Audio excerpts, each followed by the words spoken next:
All right, Barakatah Yahweh, Barakatah Yahweh Shai, Barakatah Yahweh, Barakatah Yahweh Shai, Call Halal Yahweh, Ba'ashim Yahweh Shai, Ba'ashim Rakak Wadash. Double honors to the elders and apostles, a great millstone, and salutation to you, brothers, that's pushing this word in truth and sincerity. All right, this is a video coming back with a video, another video. Now, this is based off a video I watched earlier in the day. Israelite wives know what's at stake. All right. The brother did another video on his other page, Malcolm, and this is the brother Malcolm of the elder in the Chicago camp. The brother's pushing words. He's a diligent brother through the spirit and power of Yahweh Bashim Yahweh Shai. Very thought-provoking video for you brothers that are dealing with women. You might have a wife, so to speak. You call them rib, so on and so forth. I mean, you're not like a woman. You're not like a woman in a true form, true sense of the definition of a woman. A servant, a woman that's going to serve you, a woman that's going to take care of, certain things that you need done. As a matter of fact, a scripture came to mind. What is it? Is it Proverbs 29? Let me see if I can find it real quick. But yeah, a wife that looks well to her goings, let me see. Give me 1 second. Bear with me. Trying to see if I can find it. Just giving out that straight to a woman. Yeah, here it goes right here. This is Proverbs 31:10. It says, "Who can find a virtuous woman?" That's the question. There's a question mark behind it. It says, "For her price is far above rubies. The heart of her husband doth safely trust in her, so that he shall have no need of spoil." All right. She will do him good and not evil all the days of her life. And you'll be hard pressed to find a woman that will fulfill this scripture. Now, we're not saying that the Lord is not doesn't have women that's set up to be with men of the Lord, you know. But you're not gonna find a virtuous woman in society. I think, I mean, you know, the brothers, there's some Akwath, some women that believe in Yahweh Bashim Yahweh Shai, and at that point in time, they will get blessed by meeting a man of the Lord, you know. But a lot of these women that we deal with today, a lot of these women, they're just meant to be a trial of a man's faith. And in these days, though, that's going to play out, you know. Certain men, you're going to be tried through your woman. Um, your woman might buck up. She might take the microchip. A lot of women are going to take the microchip. Um, you really don't have a woman in this society, you know. But let me keep on reading this. I don't want to veer off. Um, it says, "The heart of her husband doth safely trust in her, so that he shall have no need of spoil." It says, "She will do him good and not evil all the days of her life. She seeketh wool and flax, and worketh willingly with her hands." And that's something that you're not going to find a woman that works with her hands. A woman that's tending and guiding to the house. That's a case by case basis. It's rare. Some brothers might have, they might have it, but when this pressure comes, you're really going to see what your woman or the woman that you're dealing with is made of. In the test of time. You know, 1 Corinthians 7, and I started 4. I started 12. This is the Apostle Paul writing to the Corinthians. It says, "But to the rest," "But to the rest speak I, not the Lord." It says, "If any brother have a wife that believeth not, and she be pleased to dwell with him, let him not put her away." Some brothers might have a wife that don't believe, you don't really have to put her away. You know, you can still deal with her. As long as she's not affecting you in the ministry. You know, it says, and the woman which have an husband that believeth not, and if he be pleased to dwell with her, let her not leave him. Yeah, so you're gonna have it vice versa because you have women that believe that might not be with a believing husband. Okay. You got an example of Abigail. She was with Nabat, or Nabal. Yeah, it was Nabal, I believe. Matter of fact, let's see if I can find it. She was with Nabal, and he was wicked. Let's see, Nabal, the name Nabal. Yeah, there it goes right here. First Samuel 25:3. It says, now the name of the man was Nabal, and the name of his wife Abigail, and she was a woman of good understanding and of a beautiful countenance. But the man was churlish and evil in his doings, and he was of the house of Caleb. And David heard in the wilderness that Nabal did shear his sheep. And David sent out 10 young men. And David said unto the young men, get you up to Carmel, and go to Nabal, and greet him in my name. And thus shall ye say to him that liveth in prosperity, peace be both to thee, and peace be to thine house, and peace be unto all that thou hast. And now I have heard that thou hast shearers, and not thy shepherd, which were with us. We hurt them not, neither was there aught missing unto them, all the while they were in Carmel. Ask thy young men, and they will show thee. Wherefore let the young men find favor in thy eyes, for we come in a good day, and give, I pray thee, whatsoever cometh to thine hand unto thy servants and to thy sons and to thy son David. And when David's young men came, they spake to Nabal according to all those words in the name of David, and ceased. And Nabal answered David's servants and said, who is David, and who is the son of Jesse? There be many servants nowadays that break away every man from his master. Shall I take my bread and my water and my flesh that I have killed for my shares, and give it unto men whom I know not whence they be? So David's young men turned their way, and went again, and came and told him all those things. So this Nabal was wicked. Nabal was wicked. Okay, and he basically denied the king provision. Okay, sent away David's servants empty-handed. It said, and David said unto his men, gird ye on every man his sword. And he girdled on every man his sword, and David also girded on his sword. And there went up after David about 400 men, and 200 abode by the stuff. But one of the young men told Abigail, Nabal's wife, saying, behold, David sent messengers out of the wilderness to salute our master, and he railed on them.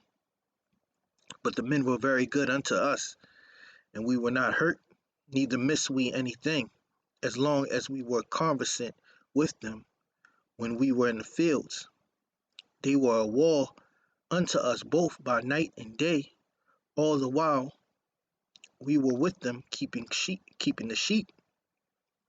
Now therefore, knowing, consider that thou wilt do, for evil is determined against our master and against all his house, for he is such a son of Belial. All right, when you go to Belial or Belial, son of Belial. I'm gonna go into it again. I forgot what it meant. I can't. It means worthless. Yeah, yeah. So he was son of Belial, which means worthless, good for nothing, unprofitable, a base fellow, wicked. Okay. The reason why I'm bringing this out is because it kind of ties into what I read in the Second Corinthians. And this applies to the unbelieving the wife that has the unbelieving husband. You know, it says, then Abigail made haste and took 200 loaves and 2 bottles of wine and 5 sheep ready dressed and 5 measures of parched corn and 100 clusters of raisins and 200 cakes of figs and laid them on asses. And she said unto her servants, go on before me, behold, I come after you. But she told not her husband Nabal. And it was so, as she rode on the ass, that she came down by the covert of the hill, and behold, David and his men came against her, and she met them. Now David had said, surely in vain have I kept all that this fellow have in the wilderness, so that nothing was missed of all that pertained unto him, and he have requited me evil for good. So and more also do the Most High unto the enemies of David, if I leave of all that pertain to him by the morning light any that pisseth against the wall. And when Abigail saw David, she hasted and lighted off the ass, and fell before David on her face, and bowed herself to the ground, and fell at his feet, and said, Upon me, my Lord, upon me let this iniquity be, and let thy handmaid, I pray thee, speak in thy audience, and hear the words of thy handmaid. Let not, my Lord, I pray thee, regard this man of Belial, even Nabal, for as his name is, so is he. And I believe Nabal means foolish, if I'm not mistaken. When you look up the word Nabal, yeah, it means fool. You know, it was a nomen omen. All right, and this is this Abigail. She's a righteous woman, and that's what she said about her husband. Nabal is his name, and folly is with him. But I, thy handmaid, saw not the young men of my Lord, whom thou didst send. Now therefore, my Lord, as the Lord liveth, and as thy soul liveth, seeing the Lord have withholden thee from coming to shed blood, and from avenging thyself with thine own hand, now let thy enemies, and they that seek evil to my Lord, be as Nabal.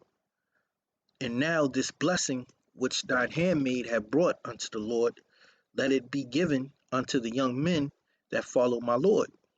Okay. Now, when you read later down in this story, that foolish man, the son of Belial,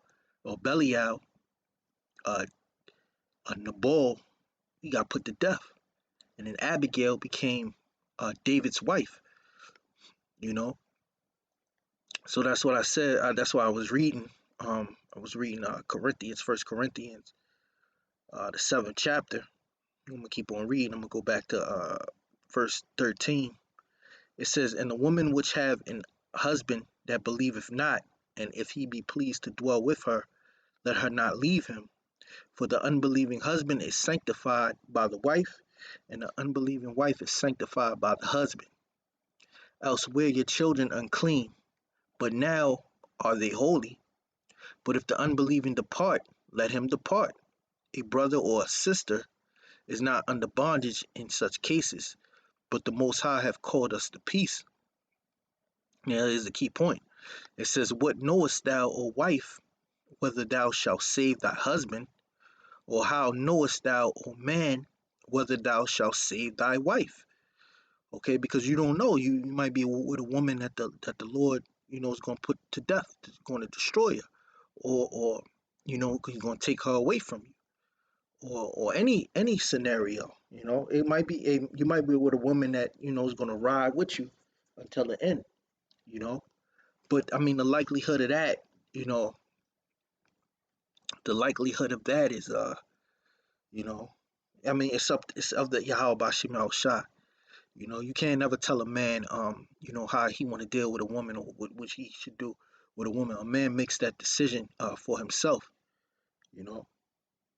Now, it gets to a point, man, it's going to get to a point where, these women, they're going to fall after Esau Edom, all right?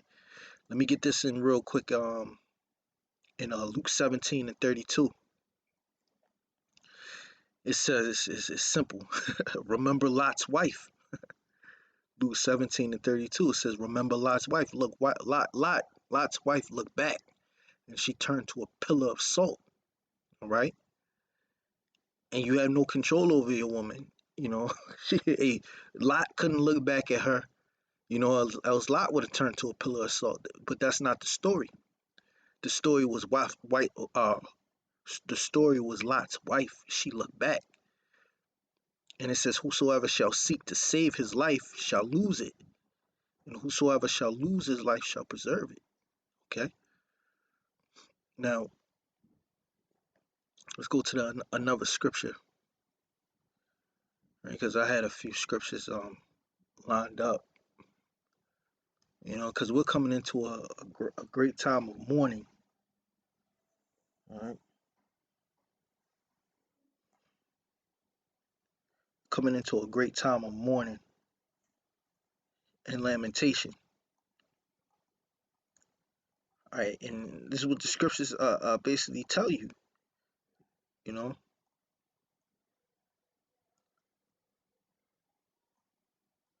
this is Luke 9. I mean, sorry, Shalakia, Jeremiah 9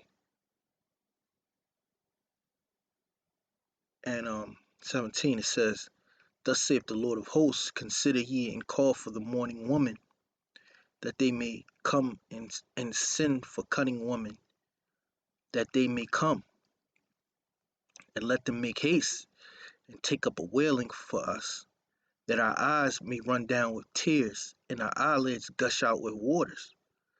For a voice of wailing is heard out of Zion." You know, Zion represents you Israelites, okay? "How are we spoiled?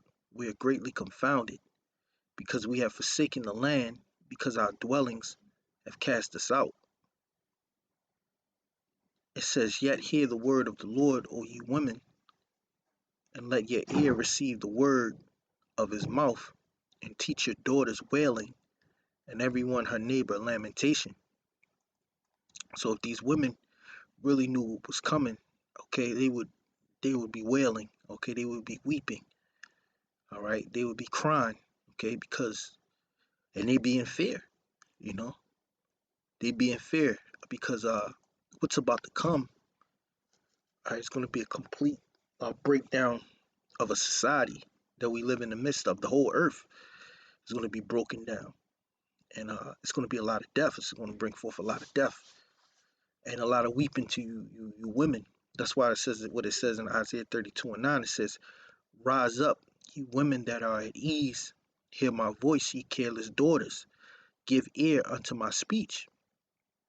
Many days and years shall ye be troubled." Yeah, for a time, women are going to be troubled.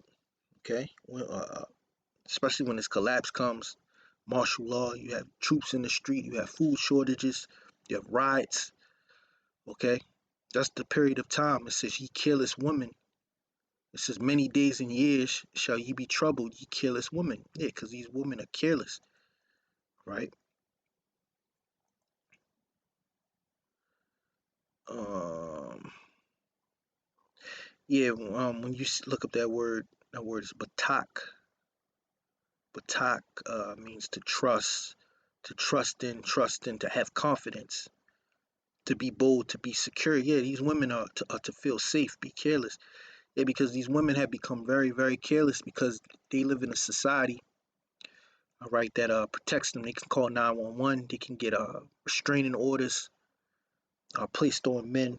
You know, they can be rebellious as hell, get restraining orders, commit adultery, break up with a guy, and you know he's tripping out because he invested his interest and time in a woman. You know, and they can just get a restraining order and all types of things. They could say you did something and you automatically go to jail. And that made these women careless, and they turn themselves with the feminism into an enemy, you know, to men. So that's why these things are going to happen. You know, things are being sent as scourges for amendment. All right, the hookup culture, turning women into sluts, you know, and all of that. It's going to be a recompense, a payback. You know, It's going to be a payback. And like Elder Malcolm was getting into it. A lot of you women that were with men of the Lord, okay, men of the Lord, that love you, cared about you, did dirty to them. Well, you're gonna suffer, and you're gonna know why you're suffering. You know, you did your man of the Lord, you turn your back on the man of the Lord. But I don't want to keep this video too long. Lord's will, I hit some points. Um, Lord's will, brothers, will edify. Like I said, this video, you should go and watch this video. It's a quick video. You know, by the brother Elder Malcolm from the Chicago camp, GMS. Um, with that, I just want to give all praises to Yahweh, by Hashem, Yahweh Shai, by Hashem Dash, double honors to the elders and apostles of the great millstone. Salutation to you, brothers, that's pushing this word in truth and sincerity. Shalom.